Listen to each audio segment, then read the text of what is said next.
So I learned meditation, oh my gosh, about 15, 20 years ago. I started taking meditation classes at the Himalaya Institute. I'll be teaching some workshops there next year, actually, finally, yay. But recently I went to actually get certified to be a meditation trainer. And it was mindfulness meditation, which isn't the meditation I particularly always practice personally, but I got certified, got my little piece of paper that says I'm now certified to teach this. And in the course, we had to do vision boards, something I kind of never really wanted to do. And so I finally had to do one. I didn't have a lot of magazines at home, and I came home to do my homework. And I'll show you my vision board in a little bit. But I was the last one in my class to go up and talk about my vision board, and I did that purposely. Because everyone had the cars, the boats, the new house, the new wife, the new this, the new that, blah, blah, blah, blah, blah. Okay? Mine didn't have any of that. I have a picture of a group of people doing yoga, because I love doing yoga in a group, not from a DVD or online. I have a picture of someone meditating, bringing that within, the God within. So it's a soul person, one person meditating. I have pictures of beautiful sceneries that I'd like to visit on this earth. I have a picture of a plane to get me there, not owning it, but getting on a plane, going from one beautiful place to another to spread love and light. In the center of my vision board is a picture of a dove for peace. A dove represents peace for the whole world.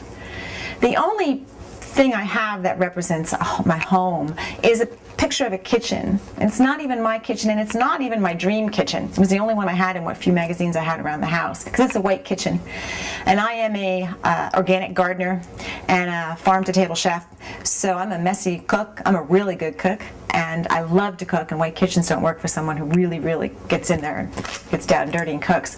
But the reason I put a kitchen on is not to manifest that dream kitchen, because like I said, it was a white kitchen, not my dream kitchen, but it was to represent home and hearth. And the kitchen is the heart of the home. It's where we gather, and it's where we serve. It's where we serve our guests, where we serve our community and humanity. It's about service. I do have one thing on there that everyone was like, wow, she actually has something materialistic on there. I had a picture of a big, large, beautiful Cartier diamond ring. So what they didn't understand, which I then explained, is that that diamond isn't about a $4 million bauble that I want to wear on my hand, which is not a big jewelry person, other than a few crystals. That diamond represents the soul. Because you see, a diamond starts with carbon atoms. Diamonds are actually 1 billion to 3 billion years old, and they start deep in the Earth's mantle. And to me, the diamond represents our souls. Our souls go through all these stages of incarnations, and so does the diamond. Gets to the point of being coal. And it goes through all these incarnations before it really becomes that gemstone diamond. And even then, when it's extracted from the earth, it has to go to a master jeweler who carves it up. Kind of like we go to our master teachers to finish polishing that stone or that soul to make it perfect. And I liken the diamond to our souls, because we go through all these incarnations for many, many, many lifetimes until we really reach these spiritual plateaus or these ascension levels where a lot of us are at right now. And the diamond comes to the surface from the Earth's mantle through volcanic eruptions. So think about it. When a lot of us come to our spiritual path from chaos going on in our lives, and these volcanic eruptions from things just exploding, and it brings the diamond up to the surface. So embrace those volcanic eruptions in your life. Embrace those changes. That's what brought you to where you are now. That's what made you who you are. Learn and grow from them. Don't sit in negativity and victimization from them. So in that case, take a page out of Law of Attraction and see the positive and the good in that. Just remember, the Chinese symbol for chaos is the same symbol for opportunity. So in those eruptions, in those chaos in your life, there's also opportunity. So let's follow the path and be proactive. I'm not telling you you need to be an Oprah and go out and have a TV show and spread all the goodness around the world as she did. But certainly, Oprah knows how to serve. She served well. She serves humanity. And look, Law of Attraction worked for her as well. She acquired all these beautiful, wonderful things in her life, but she did it in service to the world. Now that's one television star I can get behind to nominate for president someday. So maybe Oprah, maybe you'll run Well, I know a lot of us will be right there behind you. But regardless, you don't need to be that out front, but do whatever you can in your community.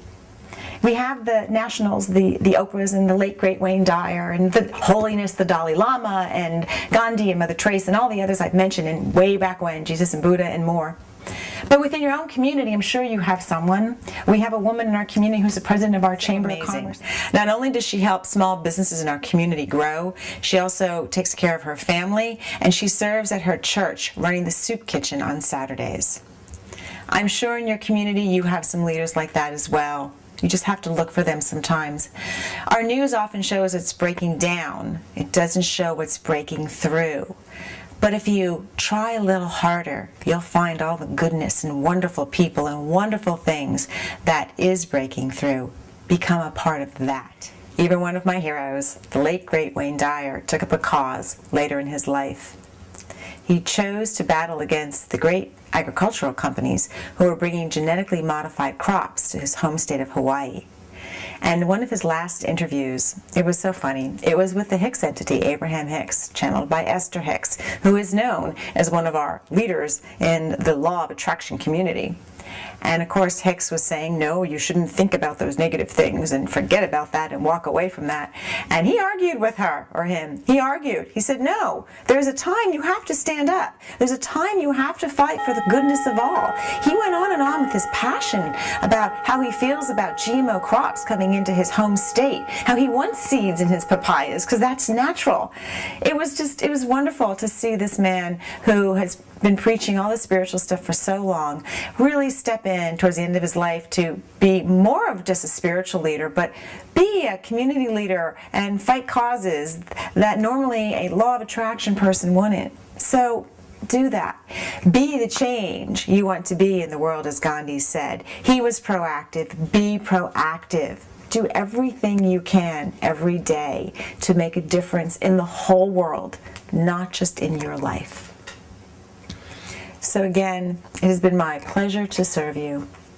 I hope that you will continue to watch and follow me, and I will try my very best to help you on your path of enlightenment, on your path to being an enlightened being, to ascend your spirit and soul to wonderful heights, new levels of passion and love for all kind. Thank you so very much. Namaste.